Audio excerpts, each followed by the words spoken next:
My name is TotalBiscuit, and I suck at Starcraft 2. Ladies and gentlemen, welcome to another edition of I Suck at Starcraft 2. It's been a while, hasn't it? But don't worry, I didn't stop the series because I stopped sucking at Starcraft 2. It was just because I was a little bit busy. So I am bringing it back. At the request of many people. Starcraft 2 came out yesterday, and I shook off the rust, or tried to. Decided to get myself into a game on Battle.net and see what was going on.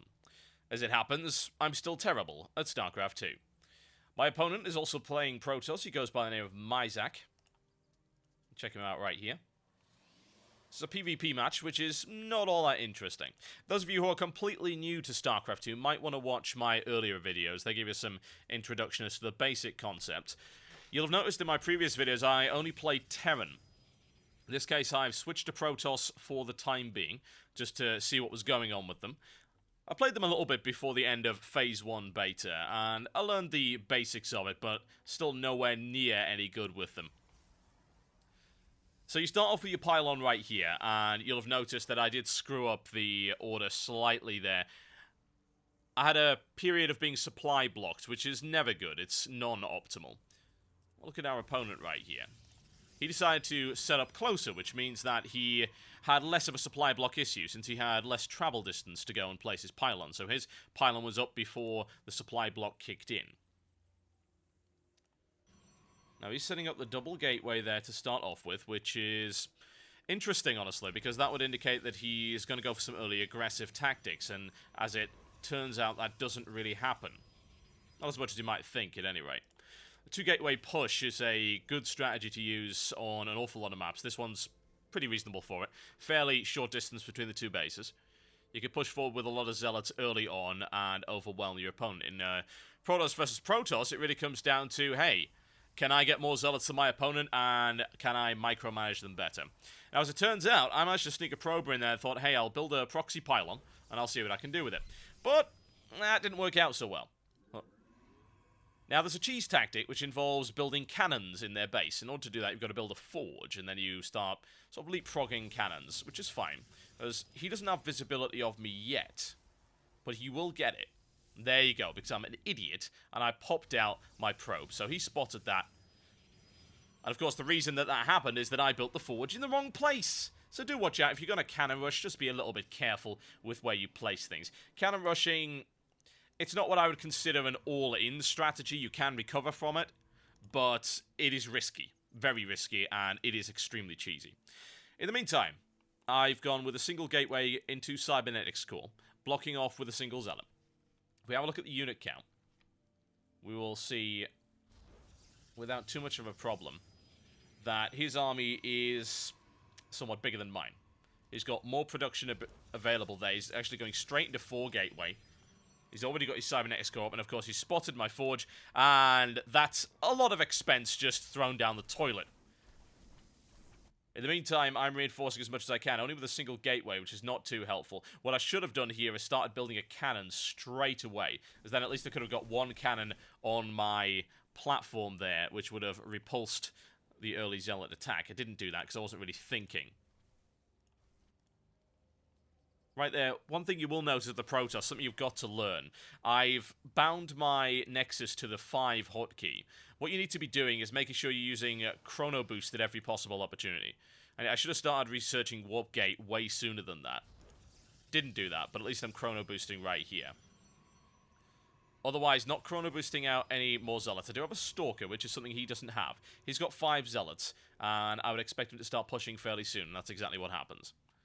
He's actually going with 5 gateways here, which is a little odd. Bear in mind, of course, this is a low-level placement game, and there's a lot of mistakes here. The purpose of this series is to point out exactly where I go wrong and where my opponent goes wrong, so that you can try and learn from that and become a better StarCraft 2 player. I'm not a high-level player by any stretch of the imagination, but I have watched a lot of games since I'm a commentator. It's difficult to apply the theory to practice, and of course, in order to do that, it takes a lot of practice.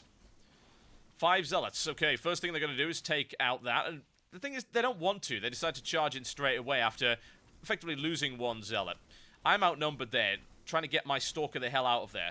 Building one as quickly as possible. Chrono boosting right now would be a good idea, and I do have the energy for it right about now. So I lost all my zealots on the line. He's still got 4 left. So a little bit of micromanagement is in order. See if I can dodge out the way. Back off fire using the attack move command. He's decided he wants to go there, which was a fatal mistake for that particular zealot. That one's been lost. Now I've got a second one up. So, of course, micromanaging 2 stalks is a little bit trickier. So you want to try and back off the one that's damaged, let its shields recharge, and focus fire on the other. So it's taking a lot of damage there. I need to back off very quickly. So we'll keep that one stable so it can get a good firing line on it. Micro that one around. In the meantime, they're charging in at the Nexus. That was a mistake from my opponent right there. If he tried to catch that stalk and maybe come in from the back, he would have done very well. Or just charge into my mineral line. He could have wreaked some big economic havoc. Of course, I make the mistake right there, throwing my stalker in there for no good reason. Not having hotkeyed this one, it's just standing around doing nothing. I'm relying on probes to kill the zealot, which is a stupid waste of probes, honestly. But yeah, it wasn't exactly the best micromanagement, was it? I could have done an awful lot better there. And what you'll also notice is because I was focused so much on that, I hadn't bound up my gateways to a hotkey. Now, I rely a little bit too much on changing to warp gate, because what you'll see is if you change to warp gate, you will get access to a nice hotkey, i.e. the W key, which allows you to warp in things very fast. Before that, though, when you're just on gateways, you don't have anything like that. Over-reliance on that, and you should still bind your gateways to a key so that you can easily build. Now, I'm going to move out with a counter-attack and see what I can do. And of course, you can see with the unit count there, he absolutely is far ahead of me. My strategy here is to build up the Twilight Council and get Blink, and try and use the mobility of the Stalkers in order to gain the upper hand on my opponent. Since he's still pretty zealot-heavy, and I mean, look at that. He's already got 5 gateways set up there. He's got robotics facility and is setting up many pylons as well. So a lot of gateway units on their way. In the meantime, I've got a little bit of scout going on. Got a sentry to back him up. Not that that's going to make all that much of a difference. A single sentry. The Guardian Shield is nice against the incoming firepower, but the sentry's actual force field attack isn't really all that helpful. Getting a few shots there, it's not going to make all that much of a difference. Take down a single zealot at the cost of a stalker. Not worth it at all. Backing the hell off. So I can see he's got the line held quite nicely there. There aren't all that many ways that I could get in, at least with the technology I'm currently using. Still got Blink on the way. What I can do with Blink is use that to try and bypass his line, but he's in a nice position there, and there's no way that I could jump across without being seen and without getting a way to fire down on me. He's got more production buildings, and his economy is in a slightly better state after I took damage during that attack. He's also got an expansion coming up, and I can't contest that right now. So what am I going to do in the meantime? Well, I'm going to sit here and I'm going to try and build an army up. Wait for the cooldowns on the warp gates. Spend as many resources as I can. You'll notice I've got a little bit too much Vespene gas right there. Spend that on some sentries. It might not be a bad idea. In the meantime, he's starting to pump Immortals. He's seen that I've got Stalkers. Immortals, great counter to all sorts of armored units. Good against Stalkers as well.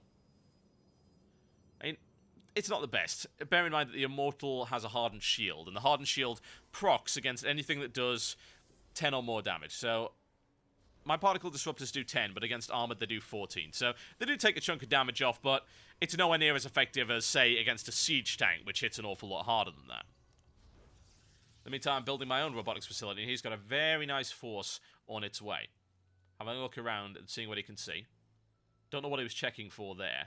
But in the meantime, I've got a reasonable Stalker force. I at least match him on terms of Stalker numbers. What I do have is a sentry. I can plonk a force field down there so he can't get up the ramp, and then I can lay down a way to fire and force him to withdraw. Or at least that's the plan.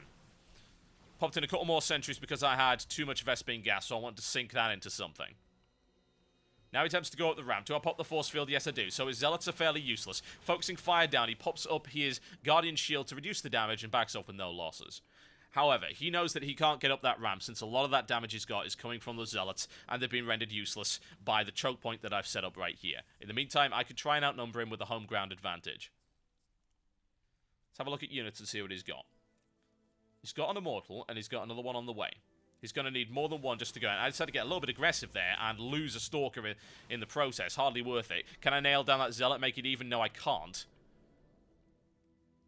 Pretty terrible engagement if I do say so myself. What I need to try and do here is push out so I can get the expansion. The state of my mineral line is going to get pretty dire quite soon. You can already see that it's vastly reduced in terms of the amount of resource that I can mine from it. Nice little blink there, trying to drive him away. Fire on him as he retreats.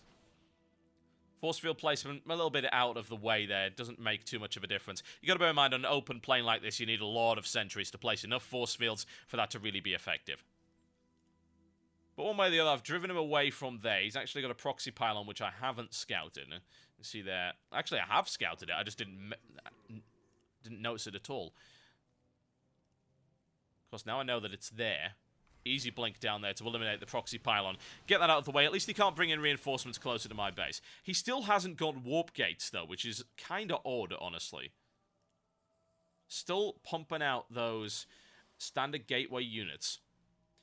It sort of makes sense to some degree. If you've got a lot of chrono boost, you can boost those units out a little bit quicker than the cooldown of the warp gates, but the practicality of the warp gates is really kind of difficult to match. In terms of our income coming in right now, you can see pretty even. Now, my plan right here is to take this large Stalker force and flank it around. What I should have done is built a forge back once again so that I could start trying to get the advantage in terms of tech. Don't have that right now, but there was a potential for it. I don't believe he even has a forge. Shall we check? Yes, we shall, and he doesn't. So I could have very easily dropped a +1 weapon upgrade and got the firing advantage. That said, I mean, look at that. Those 3 Immortals are going to slice up my Stalkers very badly indeed. I'm getting a nice bit of fire on there, but I just don't have the range. Now, the foolish thing I'm going to do right here is actually blink down and attempt to get a shot off, which is absolutely stupid. In the meantime, at least I'm building a Nexus. Should be popping out a few more things there. I'm building my own Immortals to try and counteract it, and finally I get the Forge up thinking, hey, maybe I can get the upgrade advantage. Thing is, I'm not going to be able to get enough Immortals. He's already got the lead on me there, and he's got a fully functioning expansion, so his production is going to start out exceeding mine. You can see there, it really is, and his Vespene gas, more importantly, is going to double what I've got. Now, this stupid blink right here has put half of my Stalkers out of the way. What you should be doing if you're going to do precision blinking over something like this is to blink one at a time. As it stands, I've just thrown away 4 Stalkers for no reason whatsoever. He also has an observer there, which I'm not aware of. Now, in the meantime, now that I've got this forge up, I can at least try and fortify this area right here. It's a reasonable choke. If he attempts to get over here, he's going to get shelled. And the best thing is I've got a bit of stealth detection for that observer. Moving my Stalkers back at the moment. Let's have a look at unit count, see what we've got. I'm vastly outnumbered here. 13 Stalkers to the 19. Fairly even on the Immortals. He's got 3 sentries. Well, I've got 3 sentries, he's got 2, and he's also got 10 Zealots, which is an extremely powerful force, assuming he is able to get them in there. Thing is, he's a little bit too slow. He hung back for too long, a little bit gun-shy, and as a result, I'm starting to get my fortifications up. That's going to be dangerous for him, and look, I've got an opportunity right here. I catch his observer completely out of position. No defense for that whatsoever. So I do what I do in a game that I'm kind of losing. I hope that he's a little dim. And as it turns out, he kind of is. Now, he scouts this Dark Shrine, but he doesn't build another observer at all. Or at least if he does, he's got it so out of position it doesn't work. I don't really understand why you would do that. This is the critical mistake that he makes. He saw the Dark Shrine coming up. I built it in a dumb place. If I got any sense, I'd have built it here, out of the way. And yet, I don't know why I did this. Probably in some noobish desperation. I said, hey, let's build a Dark Templar Shrine. So up it goes, and he's allowed it to build, and he hasn't thrown himself up against that line. Scared off perhaps by 2 photon cannons, which is foolish, because 2 photon cannons, they're okay. They're nice, but they're not as dangerous as you might think. And now, I managed to warp in 4 Dark Templar. Now, my strategy here is to really throw myself in there. I'm using the Observer to have a look and see if he's got anything that could detect my Dark Templar. As it turns out, he doesn't. And that's going to be his critical error, because in come 4 Dark Templar, he doesn't notice them passing, and he should have. If he was paying any attention, he'd have seen the blurs, and he'd have seen his units bumping up against something else. And look at that mineral line. Right for the taking. In go the Dark Templar, and that entire expansion is toast. Now, as soon as that happened, what he should have done is started to build an Observer, and he doesn't. Look, he's got 4 Immortals queued up instead. Doesn't bother to cancel the queue. And instead, he's just lost his whole mineral line right there. And the nice thing is, I've got an Observer, so I at least can see his. There he goes. He cancels it, but too late. Because I go straight in there, and I'm going to take this out before he gets the chance. Even with the Chrono Boost, that wouldn't have come out in time. Now he's in big trouble, because I don't have any way of being detected. He moves his force right back in. What does he intend to do with it, I wonder? He can't see me, and he has no method of detection. Not one. His entire mineral line's now collapsed and his nexus is vulnerable, instead of him ploughing his way into my base, which is what he should have done. The problem is now he's got no detectors, and I have 4 Dark Templar in my lines. It doesn't matter that he has a superior military force, because even if he destroys everything, he's still going to lose everything he has. In go the Dark Templar, and they start slicing their way through his forces. He's got big firepower. He exceeds me in terms of the amount of army that I have, but it doesn't matter. That was that critical mistake he made there. In a Protoss versus Protoss match, he sees the Dark Shrine going up, he doesn't do anything about it. I don't really understand why he would, but again, you can't blame people like that. We don't know how high a level this guy is, and I'm certainly not high level, I can guarantee that. But that's the whole point of this series. It's to help you learn from my mistakes, and to help you learn from my opponent's mistakes. In this case, it was a very easily counterable unit that's very powerful when your enemy is caught with his pants down. That's exactly what happened right here. He throws in what he's got left, but of course, not even a chance in hell that that's going to get anywhere. The Dark Templar are all over his base. He has nothing to defend it with, and that is good game. So the lesson you should have learned from that. Bear in mind things like hard counters, dangerous things like Dark Shrines. Pay attention to buildings that you actually see building. Let's see if we can skip back and find out when I started building that, because you should have seen this. He should have seen this. He scouted it. Okay, 14 minutes in. Nope, 16. Don't start building it just yet. Come on. There we go. Okay, have a look at this. See? He scouted that building. He saw it. That's the thing. You can scout things that are currently in construction. Even if you don't see the complete building, you should be able to guess what it is. I mean, even by the footprint there, you should have noticed. A simple click would have told you. Fatal mistake. And that resulted in an extremely sloppy play from me, I must say. But a win nonetheless, simply because of that hard counter. Ladies and gentlemen, my name is TotalBiscuit, and I suck at Starcraft 2. I'll see you next time.